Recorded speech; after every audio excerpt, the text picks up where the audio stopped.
tatay nung dalawang ano rin, mga flyers din yan. Ayan sila guys, so grabe, gutom na gutom sila, my god, kawawa ng mga babies namin.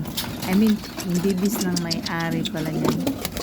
Ayan sila guys, syempre mga flyers namin yan, may kanya-kanya po yung pangalan. Ayan po sila. Ayan, naghalo-halo na yan guys, kasi ayan no, siksikan sila kasi nga ano, malit na yung kulungan. Ayan sila oh, gaganda guys no, nakakapanghinayang ilaban yan kasi nga magaganda eh, baka mawala. Char, sana all pinanghihinayangan pag nawala.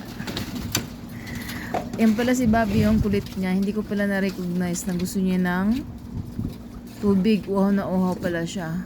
Naman yung mga breeders namin dyan guys, kaso nga lang may mga pagkain yan. Yan si Bobby pa yun na pa yun, sunod sa akin yan o, yan o.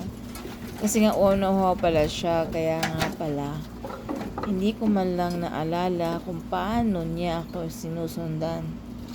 Char Bobby, ayan po siya.